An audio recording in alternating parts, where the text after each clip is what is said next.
aired on Peacock in May of 2023.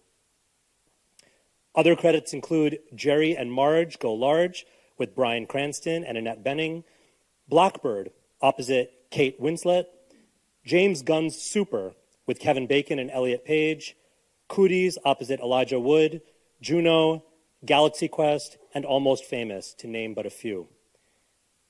Rainn has an MFA from NYU's graduate acting program at the Tisch School of the Arts and spent 10 years doing theater in New York City before moving to LA.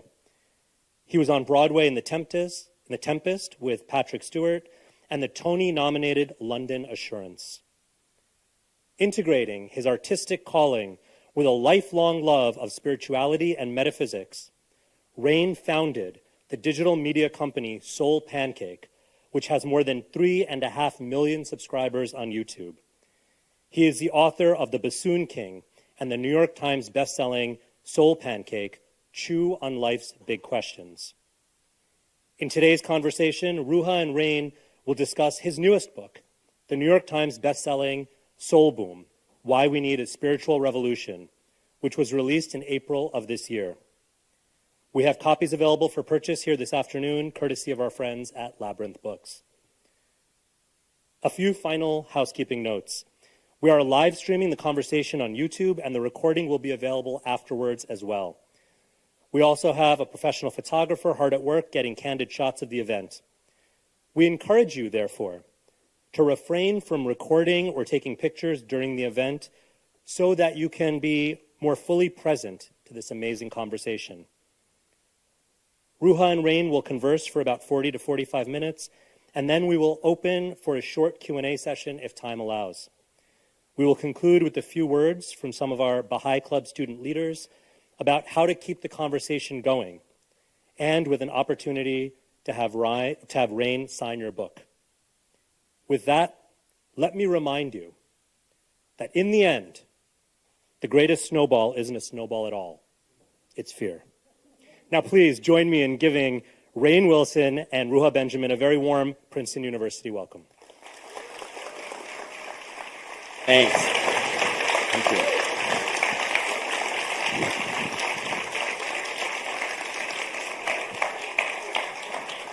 Hi, everyone. How are you? Good to see you.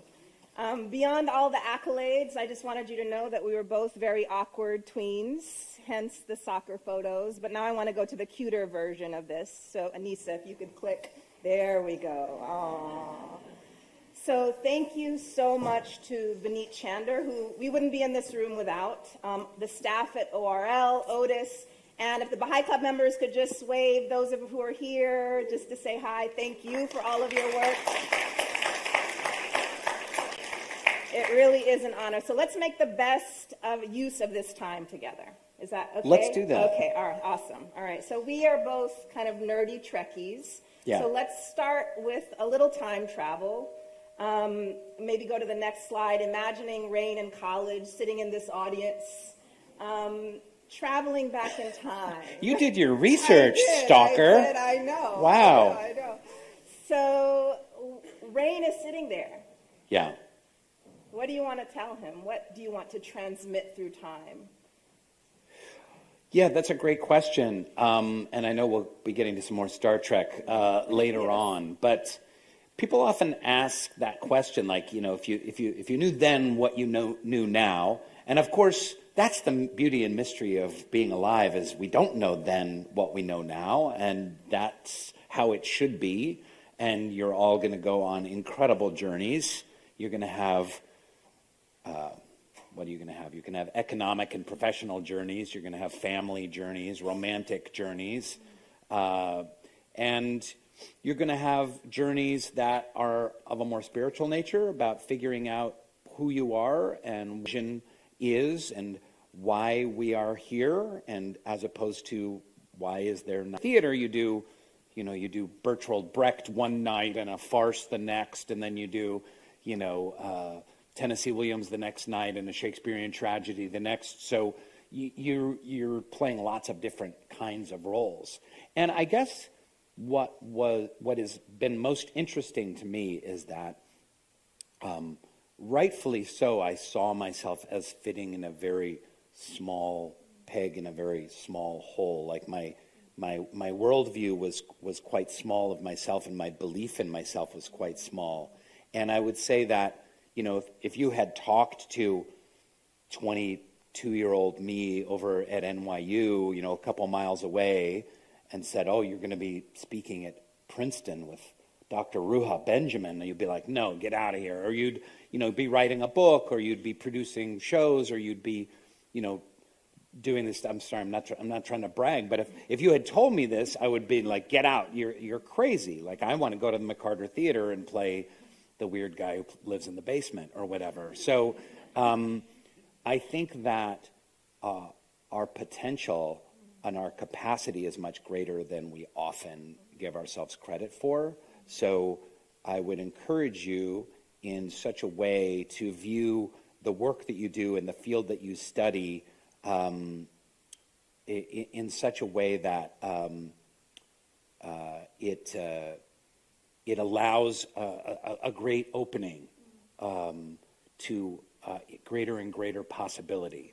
Now, how to do that while keeping the ego in check is a tough one, because that's our ongoing battle. So we have some members of the Bahai Club here, and one of my favorite stories is Abdul Baha, who is the son of the founder of the Baha'i faith, came to America about 100 years ago, and he had been in prison for almost all his entire life over in the Middle East. And when he landed in New York, a journalist asked him, "Do Baha'is believe in Satan?" And Abdul Baha said yes. And the journalist was like, "Oh, okay, so what's the Baha'i definition of Satan?" And the insistent self. And I just love that idea that Satan isn't some boogeyman with red skin and a pitchfork, but that we have this ongoing battle with ourselves, with the temptation to assert ourselves and promote ourselves and to get our needs met in such a way that can be toxic. So how do you walk that balance between having an epic worldview of like, I can make a difference, I'm a change maker, I can move the course of humanity a few millimeters in the right direction, and at the same time, how do I do that without becoming an asshole? Yes, the million-dollar question. So, talking about battling the self, can you hear me? I kind of feel like my volume went out. You're really open in this book, and even more so in your previous book, about battling mental health struggles, depression, anxiety, and just thinking about how palpable that is on our campus. My lab just finished an exhibit. Chanaka Svetvilas put an exhibit up about mental health in our art center, and thinking about how much that impacts our lives, especially the lives of students under this pressure cooker environment. Can you speak about how that struggle was so formative to your spiritual journey and all of the things you're sharing with us in the book? Yeah, and I talk about it a little bit in this book, and I wrote another book before where I talk a little bit more about it, a comedic memoir called The Bassoon King, because I used to play the bassoon and be on the chess team and ceramics club and marching band where I played the xylophone. There's nothing more emasculating and humiliating. But yeah, I will say, so I wanted nothing more than to be an actor. I was from suburban Seattle. I never knew anyone who was an artist. I never knew anyone barely with a college degree. And my dad worked in sewer construction, and I got into NYU, and I moved at age 20. You are so late. What happened? What were you thinking? That's not an excuse.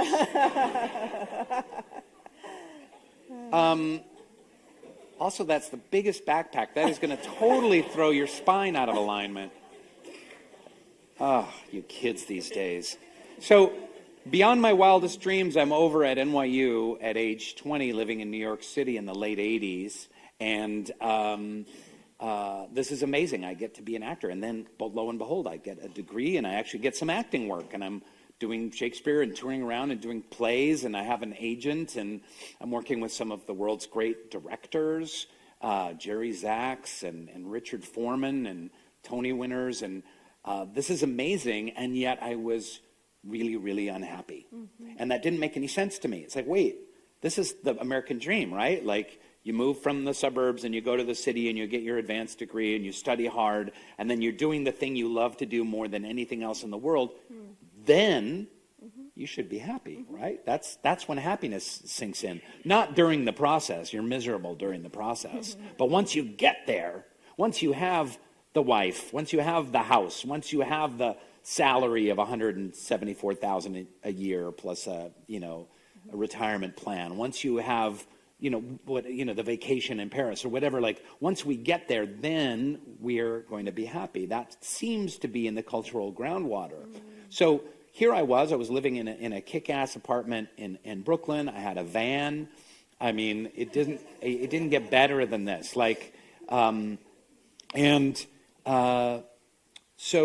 But I was really desperately unhappy, and it didn't make any sense to me. And I was crippled with panic attacks and anxiety attacks, and I had bouts of depression and loneliness and alienation, and running through it all, addiction issues, and running through it all was this, trying to medicate myself with drugs and alcohol to kind of make the anxiety go away, and through it all there was this question of like, why are you here? What's going on? Why are you so unhappy?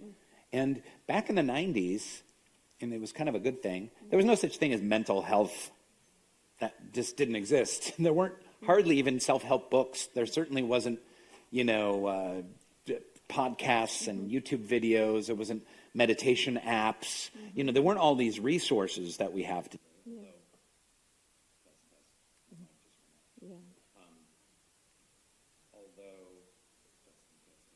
Green light there. Oh. Green light went out. Maybe my batteries went out. That's okay, because I can talk loud. Jim, do you want to do this? Dead battery, it says, exclamation point. So handy. We didn't have that in there. Your batteries, you were out on the street. You were in a cardboard box. Oh. With dead batteries. Give it up for Jim. All right.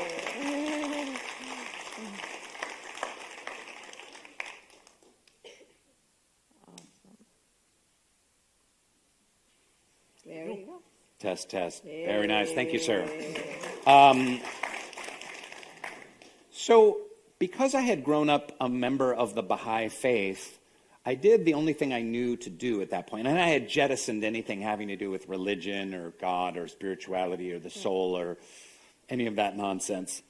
I started reading about spiritual paths and studying the great works. I read the Bhagavad Gita, and I know there's a Gita study here on campus, and writings of the Buddha. I read the Quran and the Bible, and I went back to the source material in the Baha'i faith and started reading the Baha'i books kind of on my own, not through the lens of my parents who are Baha'is, but through my own lens, and especially looking for answers and meaning and purpose and solution, because I really thought that perhaps there was a spiritual solution to my imbalance and my dis-ease. So in a weird way, and that's been my passion and my course of study over the last 20 or 30 years, and I've done a lot of thinking about it and studying and pondering and talking and podcasting and about these ideas. And so in a weird way, I'm kind of grateful for the suffering. And I think that that's another thing that's really important in mental health to understand, is that I think there's a disconnect in Gen Z about suffering and the nature of suffering. Like, suffering is something to be avoided at all cost. Oh, this triggers me, shut it down. This is difficult for me, get out of the situation. This is challenging, therefore it's bad. I'm experiencing pain. I have to remove myself from that. And as opposed to and if you look back at some of the oldest writings in human history, and we're talking about the Vedas and Upanishads and the Bhagavad Gita and the Torah and Talmud, like these mystic writings are about like why are we here and why is there so much suffering in the world? And that suffering is a part of humanity. It's the Buddha's first teaching. Life is suffering.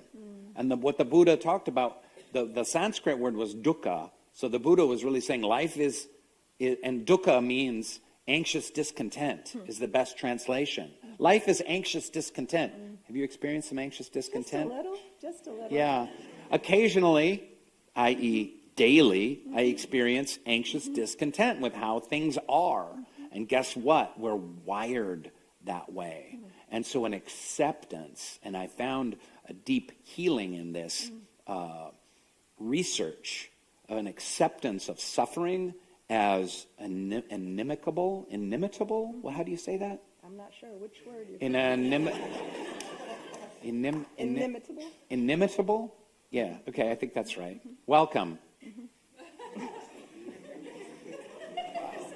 So we get deep in the book. And But suffering, let me just wrap that up and Yeah. say that suffering is a part of life, and oddly, it's something to be grateful for. And I think discerning between suffering that is generative and produces growth, like contractions for a baby that leads to something greater, versus suffering that's debilitating. So being able to discern between different types of suffering, the kinds we want to get rid of versus the kinds that actually we embrace. Yeah. Now let's go to the start of the book, because before you even get deep, you start where your home turf, TV, and you provide these really great examples using Star Trek and Kung Fu as these two different ways to understand spirituality. The one more individual focused, personal enlightenment and growth,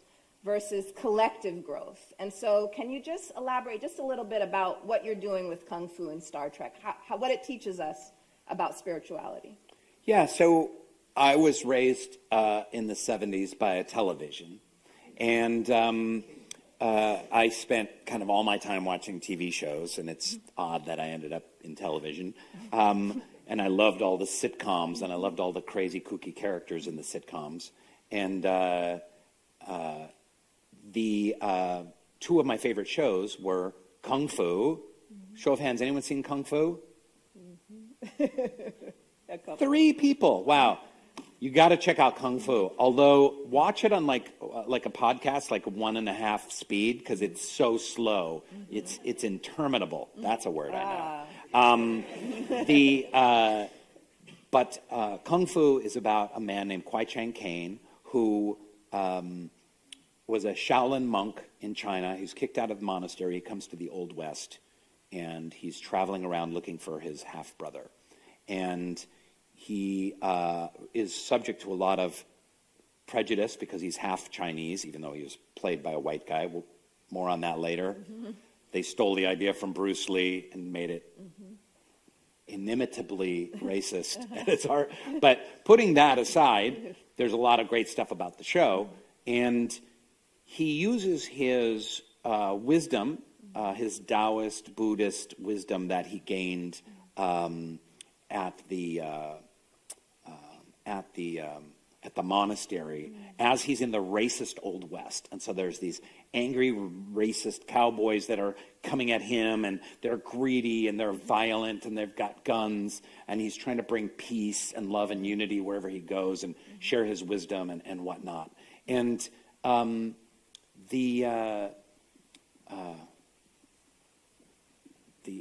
we should have, can we have someone stop? No, we can't. We can't do that? Is it stop really people? distracting? No. Yeah, it's really It's distracting to the just- conversation. Okay, Yeah. all right, so you'll make That would be sure. great. Okay, Thanks yeah. so much. Is there a Appreciate back entrance? They can come to the Yeah, top. yeah, Let them go that'd to be the balcony.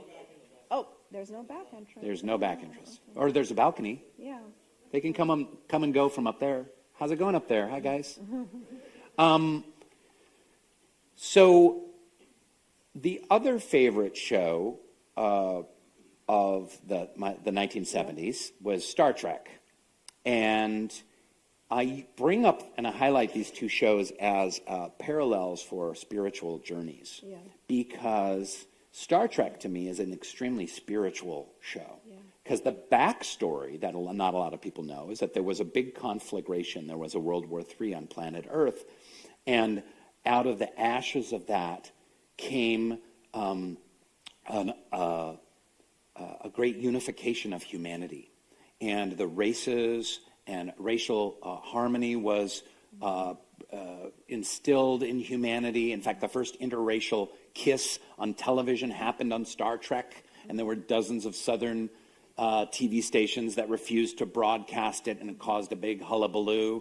And so you have this rich diversity of humanity represented on the bridge of the Enterprise, right? Every race and culture, and they're welcomed and honored for their cultural differences. And together as humanity, they're boldly going to seek out new life and new civilization, right? So, and the miracle of technology has rendered income inequality obsolete, because when you have those little machines that you can make a bowl of soup or a pet squirrel or whatever you want in it, then everyone is fed. And so humanity gets to live up to its potential as a species, which in Gene Roddenberry's case is to boldly go and seek out new life and new civilizations, which is great. So, and as a Bahai, the founder of the Bahai faith says, Baha'u'llah says, all men were created to usher forward an ever-advancing civilization. So part of our mission as human beings is to help humanity move forward and evolve spiritually and with justice and grace and unity and love. So Kung Fu is the inner journey that we all have. We're walking the world. There's chaos coming at us, aggression, racism, injustice, and we're using our inner qualities of peace and wisdom to subvert it and deal with it, stand up to it, occasionally get into a kung fu fight about it. And Star Trek is humanity's journey. So these are the two parts of the journey that I bring up in Soul Boom, because I think oftentimes when people have a spiritual conversation, they view spirituality as a tool to reduce anxiety. And that's where it ends. I go to my yoga class, I read my inspirational Rumi quote on Instagram, I listen to my meditation app, I listen to a podcast with Eckhart Tolle, I feel better, done, right? And there's an element of spirituality that can help ground one and provide serenity and focus and reduce anxiety, and that's very important. But that's a very, very small part. But in Western civilization right now, in contemporary secular, especially Western civilization, spirituality is viewed, and I would almost say it's commercially viewed as a kind of a capitalistic tool to reduce anxiety. And there's so much more to it than that when you dig a little deeper. Totally. One of the things that I noticed throughout the book is that it's a love letter to atheists, which you wouldn't expect from a book about spirituality and religion. And I loved how you would kind of transcribe these conversations you have with coworkers and people who are really skeptical about the idea of God and religion.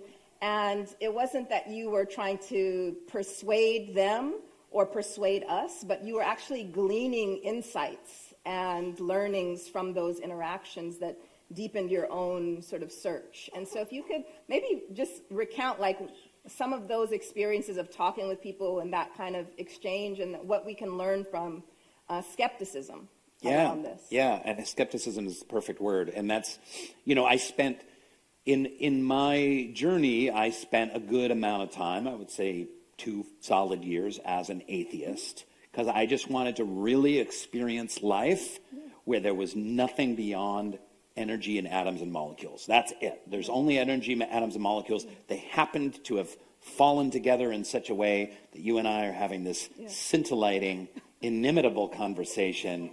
And it's all a random roll of the dice that happened on this obscure planet in the Milky Way galaxy. And so I spent a long time kind of living that way and talking to people and reading about it. And, and I learned a lot. And I think that it, one of the most important aspects of atheism is a healthy skepticism. Like, humanity never had a choice to be an atheist until, the late 19th century. That was not an option, right? It was, if your parents were Methodists, then you were Methodists. And if you were Jewish and your grandparents and great-grandparents were Jewish, then you were Jewish. There was not like, I think I'm going to go to this Buddhist class and learn about this, and I'm going to read, some, atheist writings and ponder that. Like that was not allowable. So in this incredible new transformation of society that happened in the Industrial Revolution and post-industrial revolution, we've also had this kind of reconsideration of what religion is. And I have a couple of chapters in there about religion itself and the pluses and minuses. But to say like, well, I don't know that, did this guy, Jesus, even live? And okay, historically he seemed to have, but did he float away after 3 days in a cave and his mom was a virgin? And like, I don't know. Until I see proof, because this has to do with science as well, then I'm going to have a healthy skepticism of that. So the wonderful thing is in atheism is that, and I think, gosh, there's so much I want to say. I want to distill it down. I think the kind of atheist, secular, materialist worldview that has dominated the kind of mostly the political left, but also just secular America and Europe over the last many decades was supposed to kind of be a salvation for humanity. Like we were supposed to find, ways of getting along that didn't have anything to do with God or religion, and we were going to have, democracy and representation, and justice was going to be meted out in all these wonderful ways. And as that's not kind of working out and collapsing, younger generations, I think, more are kind of looking at, well, maybe we threw the spiritual baby out with the religious bathwater. Maybe we should investigate this a little bit more. But one thing I want to say that's really fun is that there are many atheists that believe in simulation theories, that we are, and I know you've done a lot of work in this, that we are avatars in a simulation, 3D simulation here on planet Earth, much like when you're playing a video game, right? And that when we die, just like in a video game, you finish the video game, you set down your controller, oh, here you are, in your TV room, or your bedroom, and you're in a different, much more real reality. And Neil deGrasse Tyson, Elon Musk, lots of famous atheists really ascribe to the possibility of this theory. Well, that theory is a spiritual theory. It goes hand in hand with the Upanishads and Vedantic thought, and this idea that the world, which runs through every religious tradition, the world is illusory and feels completely real, and then when we're through on the other side, there's a hadith from the Prophet Muhammad that says, we are in a dream, and when we die, we awaken. And so I think there are lots of similarities between the two. Similarities. It's a new word that I just invented. There we go. Next book. At Princeton, yeah. So my favorite, if those of you who have a book, open it and just put a dog ear on page 72. That's my favorite page. You can choose yours. It's this moment when, if we can go to the next slide, Rainn is in New York, an acting school. Maybe next slide forward. Next one. Yeah, there we go.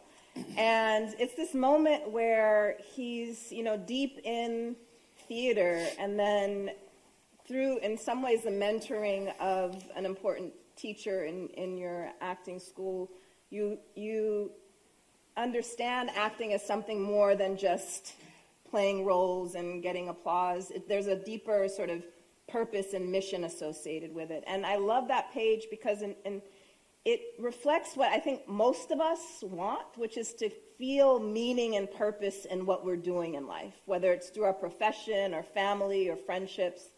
And so, if you can just take us back to that moment and what acting became to you in that moment beyond just a 9-to-5 job. Yeah, thank you. So I had this incredible teacher named Zelda Fitzchandler, and she was like the grande dame of the American theater. She founded the Arena Stage in Washington, D.C., not far south from here. And she was the first theater, the first regional theater, one of the first regional theaters, and the first regional theater to have interracial plays on the stage, and which caused a huge, James Earl Jones got his start on the stage in her theater in the late 50s, early 60s. And, but she was an incredible teacher and thinker, philosopher. She would always go scour the Soviet Union at the time and Romania for these crazy, brilliant directors and bring them over to the United States. And they kind of like showed American theater artists kind of how to do it. And, but she would always talk to us when she was training us at NYU and then later in the acting company when I was in that, about the actor as a shaman. And I love that idea, and I really latched onto that, exactly like you said, as a young artist, because what is a shaman? Well, we don't know exactly what a shaman is, but some kind of shaman exists in every culture in the world. It doesn't matter what continent you're in. There's an idea of a truth teller, a soothsayer, a mystic, an artist, a dancer, a song singer, a teller of stories, a keeper of the myths, a kind of a gadfly to the Athenian nation, someone kind of poking society and making fun. There's a part clown, part stand-up comedian, like I said, part high priest. Like some variation of that kind of shaman existed in every culture in the world. So she said actors really are the shaman.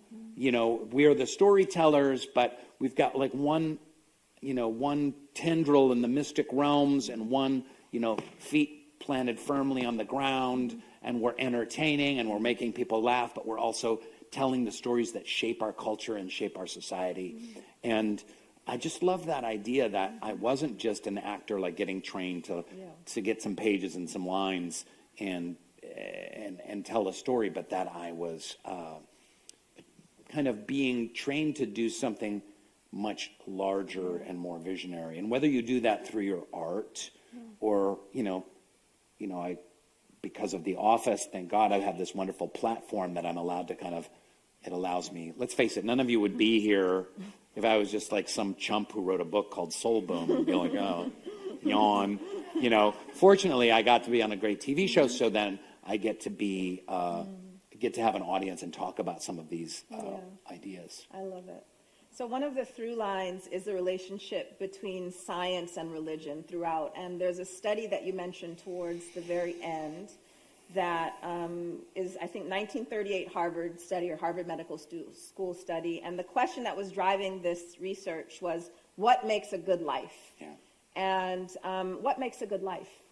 Yeah, so there's a lot of books that have been written. It's called the Grant Study. And there's a dozen books written about this study because it's like an 80-year study. They took, they started with, I think JFK was in the original study group at Harvard. It was like 200, there was a longitudinal study over 80 years, 200 plus participants. And they just kept checking in with them every couple years, and they would check in about family and health and exercise routines and financial success and work ethic and spirituality and church membership and anything you could possibly measure they were looking into. And really, when it all boils down to, they, E.M. Forster has that sentence that says at the beginning of Remains of the Day, only connect. And it really is all about connection, that the purpose, the greatest good life Yeah. is made in connection. It doesn't have to do with financial success. Yeah. It doesn't have to do with anything you particularly believe, but people that were the most successful in life, in terms of, when I say successful in living a rich life filled with well-being, Yeah. had to do with the depth, level, and longitudinal connections that they made. Yeah, the quality of the connections. Exactly. And that really hit me because I feel like, especially my experience of grad school was feeling very disconnected, cutting off friendships, cutting off connection with community, cutting off creativity in order to be focused and tunnel through this experience. And that's when the anxiety, the jaw snapping, the weird rashes, like all of the things I feel are, related to that feeling of disconnection in order to succeed. And so in many ways, I feel that that part of the book is an invitation for us to reinvest in our friendships, in our relationships, in our family, not to sacrifice and cut those off and amputate those for the sake of being, what the world says is our definition of success. So I really appreciated the way that you wrapped with that. Okay, so I'm going to ask one more question. You guys think of your questions. We'll have about 15 minutes, 10 minutes, and we have a roaming mic, but I'll end with this one, and then we'll go to you. While you're writing this book, we're also producing a new series called The Geography of Bliss, that in many ways it's connected to this story. And so you tell us about the series and maybe one moment, one experience that really stuck with you in all of that. Sure. So I got to do this incredible series based on a book called The Geography of Bliss. And it's what can we learn from other cultures in the world about meaning, purpose, well-being, and happiness. So we got to go shoot in Iceland, which is one of the happiest places in the world. Also, one of the most medicated places on the world, the highest percentage of antidepressant. So I don't know. There's a connection. Bulgaria, which is one of the unhappiest places in the world. Ghana, West Africa, and Thailand. And then I came back to Los Angeles and did the final episode at home. Could I take what I learned and apply it to my life at home? Yeah. So I was part guinea pig of kind of looking, and there's science and field of positive psychology. And I just want to say, too, for the record, this was a new field. Positive psychology was invented in the late 90s. Dr. Arthur Seligman, I think he's at UPenn. This is a new field of study that didn't exist when I was taking psychology classes in undergrad. The idea that you always studied psychology to study what was wrong and broken about people and how trauma worked. Thanks, Freud.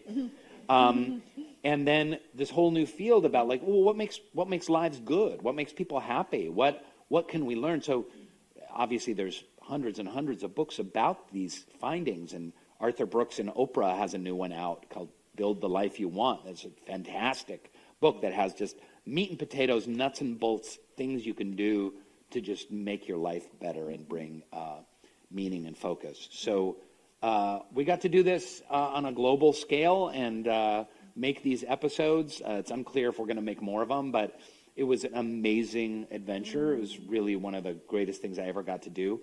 And I will say the story having to do with connection. There was a group of dynamic, powerful, beautiful Viking women in Iceland that get together every week or a couple times a week, and they meet at dawn on the beach, and they're up in the Arctic Circle, and they sing and hold hands, they dance, they chant, they meditate, and together, holding hands, they walk into the Arctic Ocean, not far from Greenland.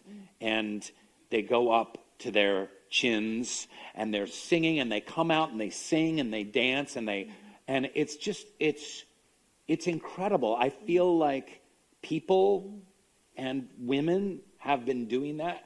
I felt like part of something ancient and true, and so I got to do that with them. And the water's like 52 degrees or something like that. which is just a cold plunge, but which greatly enhances your happiness, but also there's something beautiful about that community, and you feel a part of something. So that was the communal aspect of it. Yeah. Beautiful. All right, let's do this. Throw your hand up if you have a question, and keep it nice and brief. Yes, over here. Let's get a mic so that we can get it on. Absolutely. Before we do that, though, can we just give a quick round of applause to Ruha and Rainn? Amazing, amazing conversation. Let's keep the conversation going. Awesome. Thanks. I kind of have two, and I'll try to keep them brief. But reading the preface, you say that your dad was a very spiritual man, and you had this experience where you see a group of people smoking a doobie, and he approaches them and invites them into your home to talk about his faith. And that you'd invite all kinds of people, including Sikhs, Muslims, and Mormons, and Buddhists. And then your bookshelves would be filled with books by Buddhists, Sikhs, and Muslims, but not Mormons. And I'm just wondering if there's anything, a story there. But I was also curious, you say you're raised by the television, and that your family, your dad and your stepmom weren't really close, didn't have a great kind of love journey. And I'm wondering how you realigned yourself with their faith, coming from this experience and having this kind of fallout, and what you do in your life that kind of, I guess, where you're pushing the needle, what kind of influence you have in your experience with Bahai. So I grew up thank you for the great question. I grew up a member of the Bahai faith, and there were some wonderful, rich, fantastic things about my childhood that I would not trade for anything. Communal prayer and singing, multiracial activities in Seattle, where there were not a lot of multiracial activities in the 70s, and praying, meditating together, reading holy books of lots of different faith traditions, and it was vital and exciting, and you felt a part of something, and it was beautiful. And at the same time, it's life, so it's complicated and difficult. And my mom took off when I was 1.5 years old. I stayed with my dad.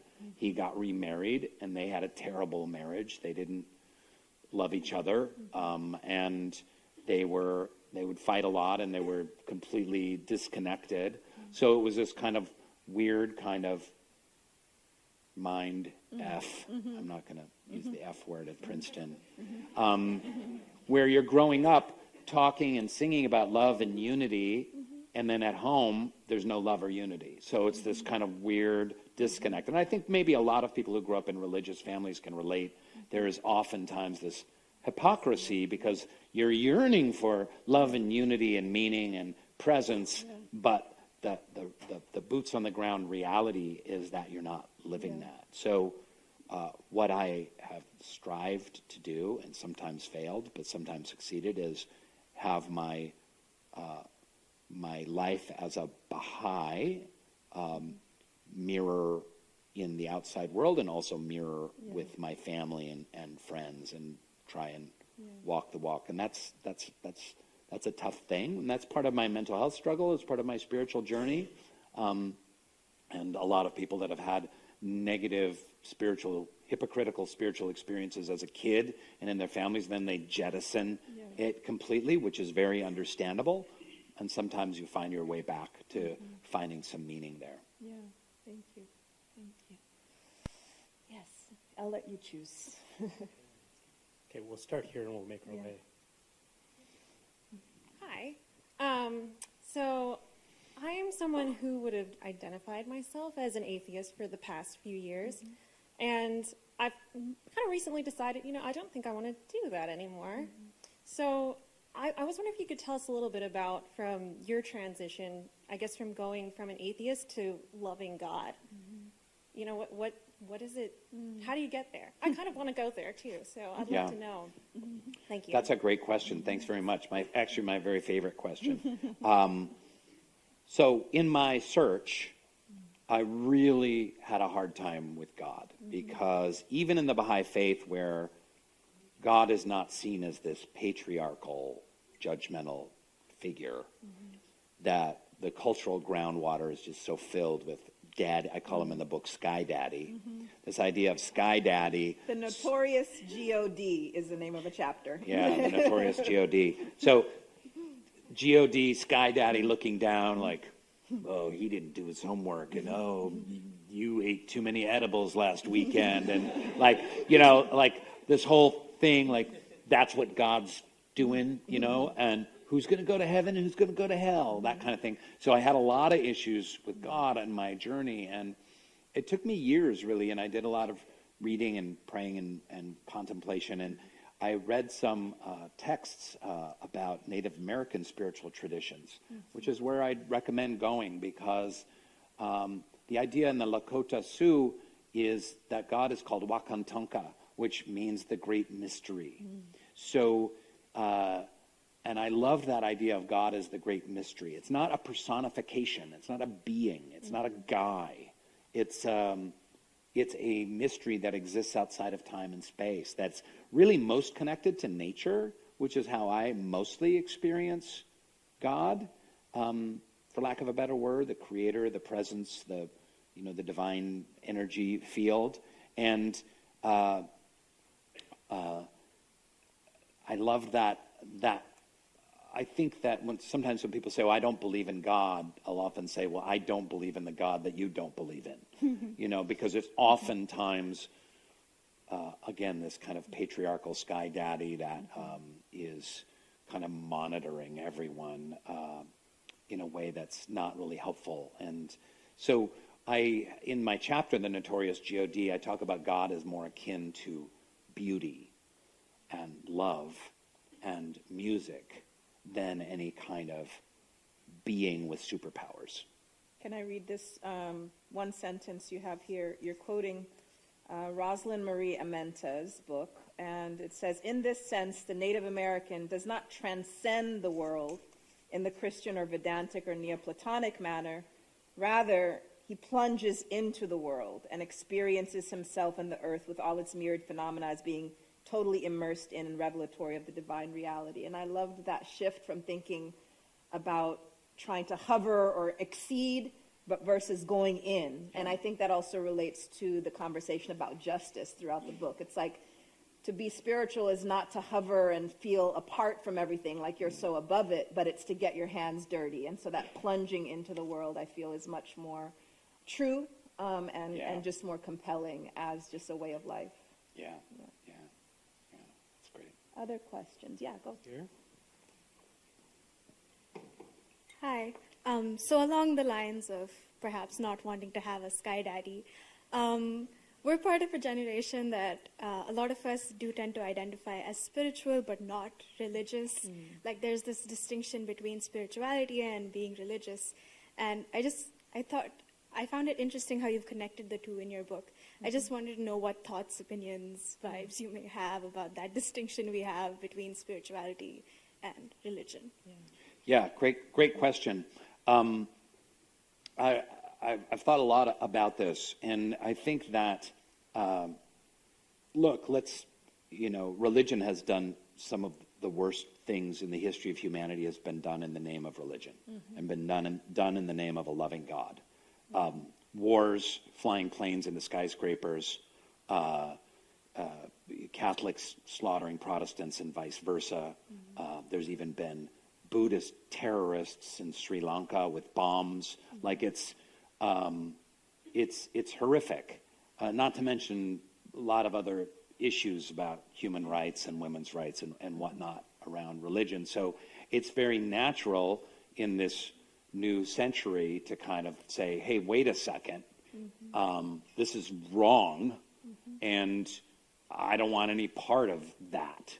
So kind of humanity over the last many decades, in large part, there's parts of the world that this hasn't happened, but in large part has kind of said, religion is the problem.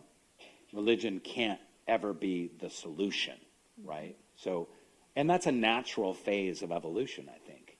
And now I think people are kind of going, hey, wait a second. We effectively, at least in kind of secular Western materialist, blue state coastal America, have successfully kind of rejected religion, and things aren't getting much better, really. And the mental health epidemic is worse than ever, especially in the liberal states. And,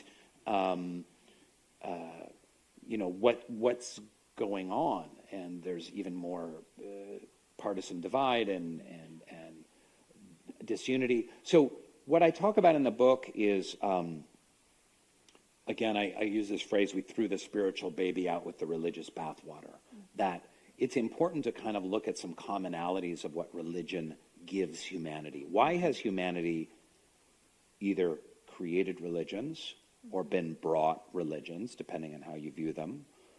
Because they provide a community of transcendence, a community that is seeking to serve others in sacrifice of one's own status and comfort and needs, to connect with something beautiful, divine, eternal about the spark of and miracle of life.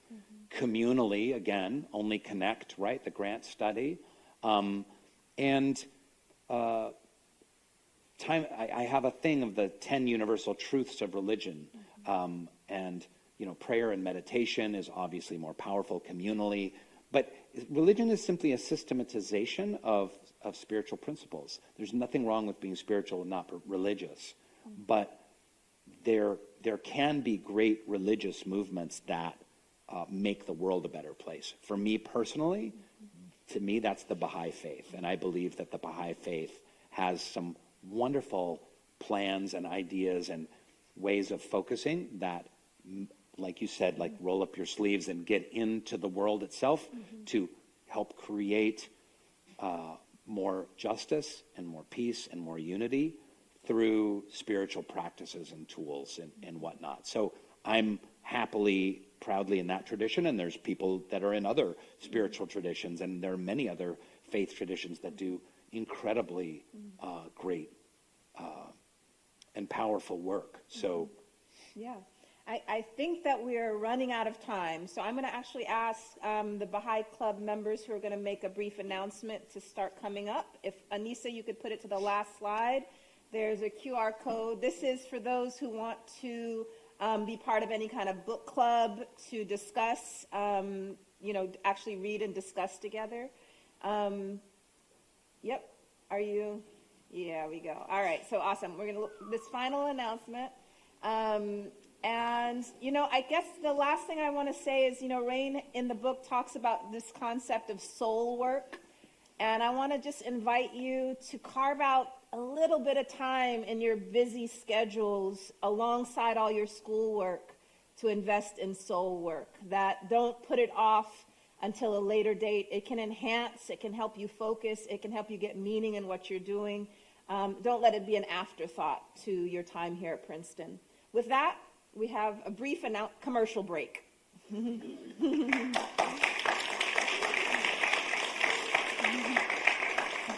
Thank you both so much. Thank you. Thank you, guys. My name is Kaden. I'm Naeem.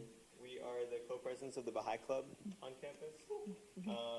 Starting after break, we're going to be running a book club for Soul Boom. So if you liked any of the discussion that happened today, or if you've read the book and you want to talk more about what's going on, or if you haven't read the book and you really want to read the book and you want us to talk to, please come. For sure. Yeah, and this QR code obviously is a link to that. We have a few printed out as well. If this doesn't work from somewhere in the back or anything, we'll be outside with them. Awesome.